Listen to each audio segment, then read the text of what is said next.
오늘 설교가 조금 무거울 수 있어서 가벼운 이야기로 시작하려고 합니다.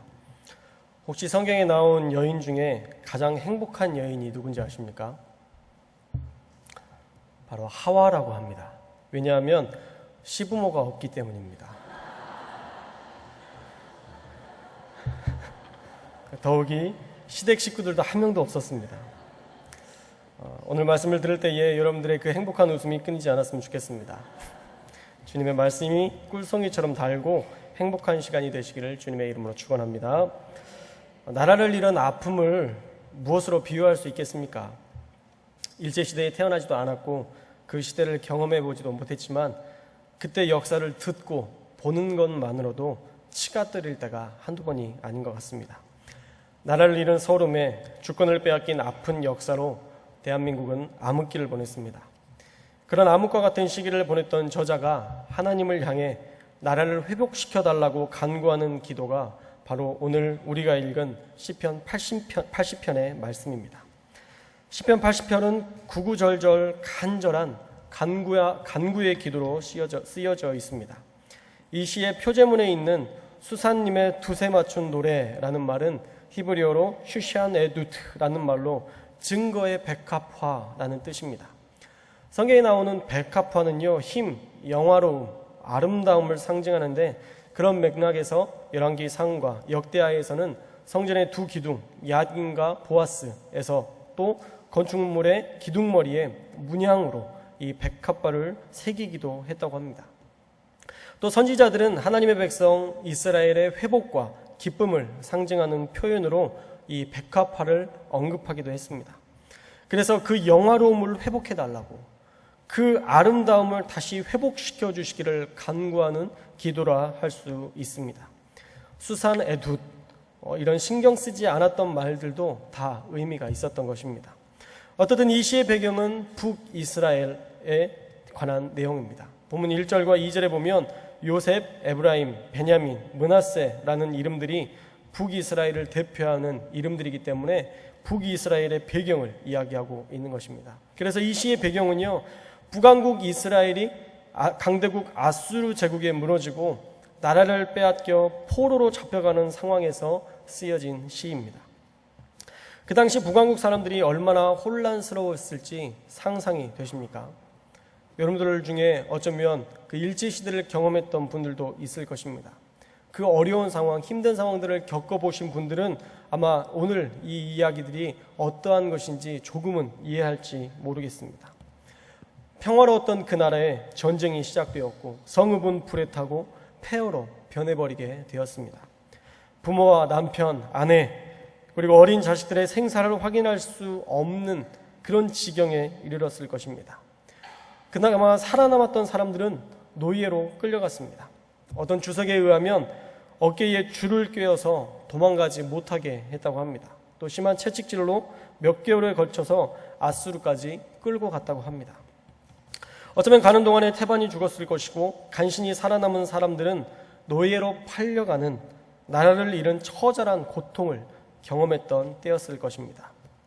그런데도 1절에 보면 하나님을 향하여서 요셉을 인도하시는 목자로 하나님을 비유하고 있습니다. 우리 1절 말씀을 함께 읽겠습니다. 1절 말씀 시작. 요셉을 양떼같이 인도하시는 이스라엘의 목자여 귀를 기울이소서. 그룹 사이에 좌정하시니여 빛을 비추소서. 요셉을 양떼같이 인도하신 이스라엘의 목자여 라고 말하는데 조금 이상하죠? 지금 이스라엘의 상황은 하나님이 시편 23편처럼 내가 부족함이 없으리로다 할 수 있는 그런 상황이 아니라는 것입니다. 그런데도 시편의 기자는 요셉을 양떼같이 인도한 목자로 비유합니다. 하나님을 향하여서 요셉을 양떼같이 인도한, 북이스라엘을 양떼같이 인도했던 목자로 비유하고 있습니다. 왜 그랬을까요? 어쩌면 시편의 기자는 하나님의 주권 아래 모든 역사가 하나님의 손에 의해 돌아가는 것을 분명히 눈으로 보았기 때문에 하나님의 주권을 인정할 수밖에 없었을 것입니다. 심판이 갑자기 도둑처럼 임박한 것이 아니었습니다. 하나님은 벌써 몇 번째 선지자를 통해서 심판을 예고하셨었습니다. 돌이키지 않으면 반드시 망하게 될 것이다 라고 분명히 그들에게 돌이킬 기회를 주시며 기다리셨던 것입니다. 그 말씀처럼 하나님께서 기다리고 기다리셨지만 결국 그들이 돌이키지 않았기 때문에 하나님께서 하실 것이라 말씀하셨던 그 심판이 그들에게 임하는 것을 보면서 이 시대의 주관자는 하나님이시구나 라는 것을 분명히 깨닫게 되었을 것입니다. 그래서 하나님을 향하여서 요셉을 인도하시는 목자이시다 라고 얘기했을 수 있습니다. 또 하나님이 이런 어려움을 우리에게 주셨다면 회복도 주실 수 있는 분이심을 믿었을 수도 있습니다. 그래서 시편의 기자는 하나님을 향해서 양떼같이 인도하시는 목자로 하나님을 비유할 수 있었지 않나 추측해 볼 수 있습니다. 비록 지금 어려움을 겪고 있지만 여전히 하나님은 우리의 목자이십니다 라는 그런 귀한 고백인 것입니다. 좋은 일이 있을 때만 하나님이 하나님 되지 않기를 주님의 이름으로 축원합니다. 좋지 않은 일이 있을 때에도 힘들고 견디기 어려운 시련이 있어도 하나님은 여전히 우리의 하나님이십니다. 하나님의 하나님 되심을 우리는 늘 인정해야 됩니다. 그리고 그 어려운 때에 오늘 시편의 기자처럼 제발 우리를 살펴주십시오, 우리와 함께 해주십시오 라는 기도를 주님께 드릴 수 있어야 합니다. 3절에 그런 하나님의 도우심을 구하는 간절한 고백이 나옵니다. 3절 말씀을 함께 읽겠습니다. 3절 말씀 시작. 하나님이여 우리를 돌이키시고 주의 얼굴빛을 비추사 우리가 구원을 얻게 하소서. 여기는 이렇게 읽으면 안 될 것 같습니다.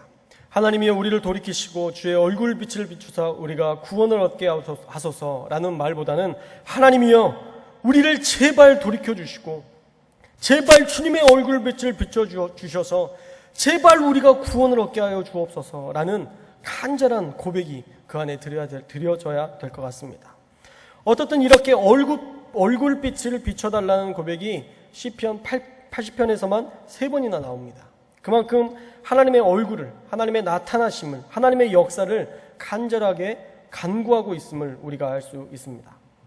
그런데 시편의 기자가 바라는 것은 이 포로 상황에서 해방되는 것, 광복을 누리는 것을 이야기하는 것만은 아니었습니다. 정말 어려움을 당해보니까 그가 구해야 할 것이 무엇인지 너무도 분명해졌습니다. 그것이 무엇일까요? 바로 하나님을 구하는 것입니다. 그 어려운 상황을 회복시켜달라고, 그 어려운 상황만 뛰어넘기를 원한다는 그러한 고백이 아니라 하나님을 구하는 기도로 그의 기도가 바뀌었다는 것입니다. 하나님께서 복을 누리게 하시던 그 행복한 때를 생각하면서 다시 그 영광을 우리에게 부어주소서라고 말하지 않고 주님의 얼굴을 구한다고 구하는 이유는 주님께서 함께 하셔야만 평안도, 그들이 인사하는 샬롬의 인사도 나눌 수 있게 되기 때문이었을 것입니다. 우리도 하나님 앞에 구해야 할 한 가지가 있다면 그것은 바로 하나님의 얼굴을 구하는 것입니다. 주님의 얼굴을 비춰달라는 기도를 우리가 주님 앞에 드려야 됩니다. 단 한순간도 주님과 동행하지 않는 시간이 없도록 언제나 주님을 구하고 주님을 내 삶에 초청하고 주님을 내 마음에 모셔드리는 훈련과 연습을 통해서 우리가 주님을 계속적으로 초청해야만 우리가 하나님과 동행할 수 있고 하나님의 얼굴을 바라보며 살아갈 수 있게 될 것입니다. 그렇지 않으면 다시 내 삶에 내가 주인이 됩니다. 하나님의 얼굴을 구하기보다 주님의 손만 바라고 있습니다. 오늘도 나에게 무엇을 주실까? 나의 어려움을 어떻게 해결해 주실까? 주님의 손만 구하고 살아가는, 또 주님을 내 마음대로 조정하려는 잘못된 신앙생활로 변질될 수 있다는 것입니다. 바라기는 주님의 얼굴을 구하는 저와 여러분의 삶이 되시기를, 그래서 늘 주님과 교제하며 친밀함을 나누는, 그래서 주님께서 우리의 삶의 목자 되심을 경험하는 저와 여러분의 삶이 되시기를 주님의 이름으로 축원합니다. 우리가 오늘 본문에서 또 할 수 있는 한 가지는 그들의 삶이 너무도 힘들고 고단하고 피곤했다라는 것입니다. 4절에서 6절까지의 말씀에서 그들이 지금 얼마나 힘들고 피곤한지 하나님께 아뢰고 있습니다. 우리 4절에서 6절까지의 말씀을 함께 읽겠습니다. 4절에서 6절 시작. 만군의 하나님 여호와여, 주의 백성의 기도에 대하여 어느 때까지 노하시리이까? 주께서 그들에게 눈물의 양식을 먹이시며 나는 눈물을 마시게 하셨나이다. 우리를 우리 이웃에게 다툼거리가 되게 하시니 우리 원수들이 서로 비웃나이다. 얼마나 힘든지 하나님께서 이스라엘의 백성의 기도에 대하여 어느 때까지 노하실 것입니까? 라고까지 묻고 있습니다. 이스라엘 백성이 기도하는데 그 기도를 하나님께서 노하시는 것처럼 하나님께서 화가 나셔서 그것을 듣는 것처럼 그들이 그렇게 여겼다라는 것입니다. 그만큼 지금 이스라엘은 마치 저주를 받은 것처럼 기도를 드려도 오히려 더 아픔만 깊어져가는 상황을 그렇게 표현하고 있습니다. 또 눈물의 양식을, 눈물을 음료로 마시게 하셨다라고 이야기하고 있습니다. 얼마나 울었는지 눈물이 마를 일이 없었다라는 거예요. 광복되기 전 일제의 침략 속에서 일본의 전쟁에 아들을 강제 징용당하고 그 전쟁의 위안부로 딸이 끌려가던 치욕스러운 날만큼이나 이스라엘의 포로 시기는 치욕적이고 눈물이 마르지 않는 그런 상태였다는 것입니다. 그런데 그 어려운 상황 속에서 더 절망적이었던 것은 6절 말씀에 보면 이스라엘 백성이 하나 되지 못하고 서로 다투고 있었다라는 것입니다. 그리고 그 다툼을 보면서 원수들이 서로 비웃었다라는 거예요. 어려움이 있고 힘든 일이 있으면 하나님을 믿는 그 백성들이 더 한 마음으로 한 뜻으로 똘똘 뭉쳐 있어도 시원찮을 판에 그렇게 하지 못했다라는 것입니다. 이스라엘 백성뿐만 아니라 우리나라도 마찬가지였을 것입니다. 어려움을 닥치면 함께 뭉치고 함께 해야 되는데 대부분 그렇지 못합니다. 왜냐하면 자기 본성이 나오기 때문입니다. 하나님을 믿으면서 나오는 영성으로 살아야 되는데 금세 그 영성은 잊어버리고 본성이 내 삶을 지배해버리게 되었다라는 거예요. 극한을 겪으면 불평하고 자기 욕심만 차리기 쉽상입니다. 민족의 한계를 보기 시작한 겁니다. 그래서 우리를 우리 이웃에게 다툼거리가 되게 하였고 우리 원수들이 서로 비웃었다라고 얘기합니다. 여호와를 믿는 놈들도 다 똑같구만 하면서 조롱하는 원수들의 모습을 묘사하고 있었다라는 거예요. 얼마나 절망적입니까?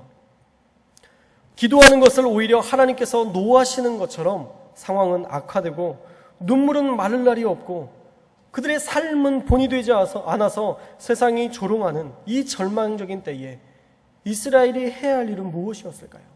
단 한 가지 뿐이었습니다. 바로 그것은 하나님의 도우심을 구하는 기도였습니다. 다시 하나님의 얼굴을 구하는 것만이 그들에게 유일한 희망이었습니다. 우리 7절 말씀을 함께 읽겠습니다. 7절 말씀 시작. 우리를 회복하여 주시고 주의 얼굴에 광채를 비추사 우리가 구원을 얻게 하소서. 3절과 같은 고백으로 또 동일하게 하나님의 얼굴을 비춰달라고 간구하고 있습니다. 하나님의 도우심을 구하고 있습니다. 그러면서 8절부터는 과거를 회상하면서 비유로 말씀하기 시작합니다. 과거에 얼마나 영광스러웠고 과거에 얼마나 하나님의 찬란한 은혜가 있었는지를 묘사하고 있습니다. 8절부터 나오기는 주님께서 한 포도나무를 애굽에서 가져다가 민족들을 쫓아내시고 그것을 심으셨다고 얘기합니다. 또 주님께서 땅을 가꾸시고 뿌리를 내리게 하셔서 땅에 가득해지고 그 그늘이 산들을 가릴 만큼 울창하고 풍성하게 하셨고 그 가지는 하나님의 백향목같이 그 가지가 바닥까지 뻗고 넝쿨이 강까지 미쳤다라고 고백하고 있습니다. 하나님께서 이스라엘을 포도나무와 같이 세우셨다는 과거를 회상하면서 고백하고 있는 것입니다. 그런 과거의 영광을 회상하면서 하나님 앞에 그 영광된 나라가 지금 치욕을 겪고 있음을 하나님 앞에 아뢰고 있습니다. 12절에 보면 왜 그렇게 사랑하셨던 이스라엘에게 담을 허셔서 길을 지나가는 모든 이들이 그것을 따게 하셨습니까? 라고 묻습니다. 하나님께서 그 담을 허시었기 때문에 숲속의 멧돼지들이 들짐승들이 포도나무를 상하게 하고 있음을 아뢰고 있습니다. 또 주님께서 심으신 포도나무가 불타고 배임을 당하며 주님의 면책, 꾸짖음, 책망을 듣고 있다라고 얘기하면서 그들이 멸망당하고 있음을 주님 앞에 아뢰고 있습니다. 지금 그들이 겪고 있는 상황에 대해서 과거와 현실에 대해서 분명하고도 정확하게 하나님께 아뢰며 기도하고 있습니다. 정말 이런 상황이 정도 되면 정말 원망도 불평도 포기하고 싶은 마음도 들 것이라 생각이 됩니다. 그런데 이 시편의 기자는 하나님을 원망하거나 하나님의 주권을 의심하지 않습니다. 오히려 다시 이스라엘의 영광을 회복시켜달라는 간절한 간구를 드리고 있습니다. 그리고 우리가 바로 주님이 그렇게 사랑하셨던 그 포도나무임을 기도로 피력하고 있습니다. 주님, 우리를 주목해 주십시오.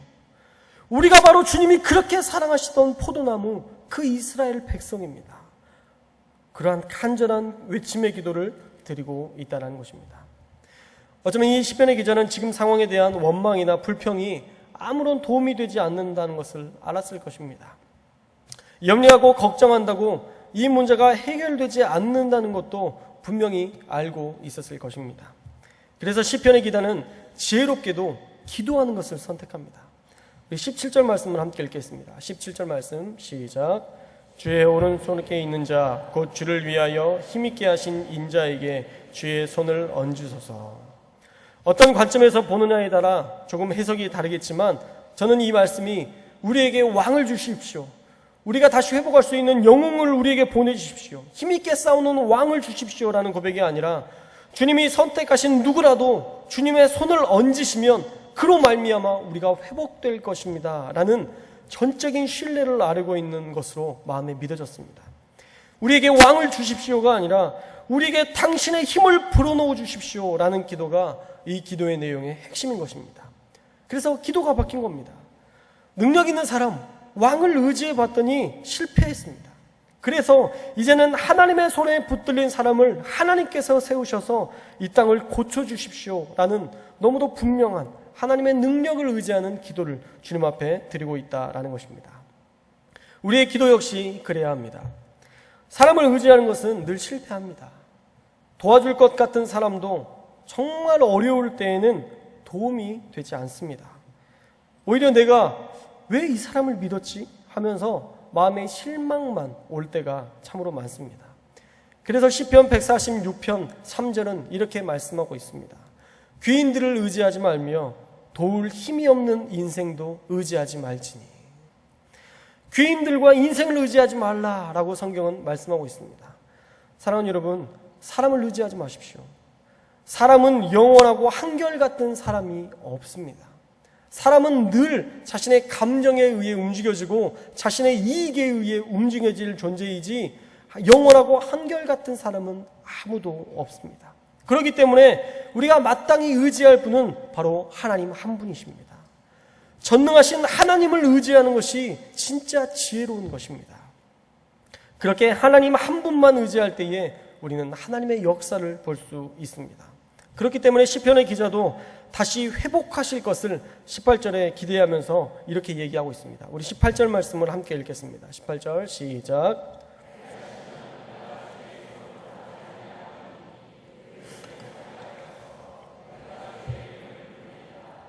18절에서 결단하기는 주님께서 우리에게 손을 얹으시면 우리가 주에게서 물러가지 않을 것입니다 라고 결단합니다. 마치 조건부 같지만 이것은 조건이 아니라 하나님 앞에 도우심을 구하는 간절한 간구입니다. 어떤 상황에서도 우리는 주님과 멀어지지 않을 것입니다. 그러니 우리를 소생시켜 주십시오. 그리고 우리가 늘 주님의 이름을 부를 수 있도록 우리를 도와주십시오 라는 간절한 간구의 기도인 것입니다. 그리고 마지막으로 19절 말씀으로 다시 한번 하나님의 얼굴을 구하고 있습니다. 우리 19절 말씀도 함께 읽겠습니다. 19절 시작. 만군의 하나님 여호와여, 우리를 돌이켜주시고 주의 얼굴의 광채를 우리에게 비추소서. 우리가 구원을 얻으리이다. 만군의 하나님, 전능하신 하나님을 일컫는 말입니다. 만군의 하나님 여호와여, 우리를 이 어두움에서 돌이켜주시고 주님의 얼굴의 광채를 비춰주옵소서. 그래야만 우리가 구원을 얻을 수 있을 것입니다 라는 간절한 주님의 얼굴을 바라는 기도로 오늘 말씀은 마무리되었습니다. 사랑하는 여러분, 광복을 얻지 못한 서름과 아픔이 구구절절하게 기록되어 있는 말씀이 시편 80편의 말씀입니다. 그 아픔 속에서도 시편의 기자는 절망하지 않고 주님을 찾고 있습니다. 기도 드리는 것조차 마치 나에게 노하신 것처럼 여겨지는 그 절망적인 상황 속에서 눈물이 마르지 않는 그때에 시편의 기자는 주저하지 않고 한 가지만을 구하고 있습니다. 그것은 바로 주님의 얼굴의 빛을 비춰달라는 것입니다. 주님의 얼굴을 구하고 있는 것입니다. 다시 그 영광을 우리에게 보여달라고 주님의 그 얼굴을 바라면서 기도하고 있습니다. 주님 증거의 백화파처럼 다시 회복시킨 그 영광의 백화파, 아름다움의 백화파로 내 삶이 세상 가운데 증거가 되게 해달라는 그 기도가 바로 시편 80편의 기도입니다. 오늘 중등예양교회 헌신예배로 드리고 있습니다. 중등부 아이들이 무슨 어려움이 있겠어 라고 생각할지 모르지만 어쩌면 생각이 많고 감정의 기복이 심하고 마음에 상처가 많은 때가 중등부일 때일 것입니다. 그때뿐만 아니라 앞으로도 많은 어려움과 시련이 닥칠 것입니다. 그때 여러분들은 어떤 길을 선택하시겠습니까? 우리 성도님의 삶은 어떠세요? 혹시 여러분의 삶이 일제시대, 일제 그 압제 못지않은 삶의 어두운 그림자와 싸우고 있지는 않습니까? 해방은 꿈도 꾸지 못하던 그 일제시대의 사람들처럼 이 모든 문제, 내 삶의 문제에서 결코 해결되지 못할 것 같은, 더 이상 빠져나오지 못할 것 같은 그런 생각이 되어서 어느 정도는 포기해버린 삶을 살고 있지는 않습니까? 그 절망적인 상황 속에서 그냥 그렇게 포기해버리고 멈추시겠습니까? 만약 하나님이 돌아가셨다면 우리는 깔끔히 포기해야 됩니다. 만약 하나님께서 죽으셔서 시체가 되어서 숨조차 쉬지 못하시는 분이라면 우리가 하나님을 의지하는 것 자체가 미련한 것입니다. 그런데 우리 하나님은 여전히 살아 역사하시는 만군의 여호와 전능하신 하나님이라는 사실을 결코 잊지 않으시기를 주님의 이름으로 축원합니다. 그분의 손을 의지하면 어떤 문제든 더 이상 문제가 아니라 하나님의 역사하신 귀한 추억과 간증이 될 줄로 믿습니다. 여러분의 어려움을 어려움으로 놔두지 마십시오. 하나님 앞에 기도하십시오. 전능자의 얼굴을 구하며 다시 한번 하나님 앞에 회복을 달라고 간구하십시오. 여러분의 그 간절한 기도가 언젠가 하나님의 역사를 통해서 추억과 간증이 될 것입니다. 광복 70주년을 맞이하는 이때에 우리가 광복의 70주년을 기억하면서 추억하는 것처럼 바로 그러한 추억이, 그러한 하나님의 역사가 되기 위해서는 우리가 반드시 기도하고 하나님과 동행해야 될 것입니다. 한 주간 넘어지지 말고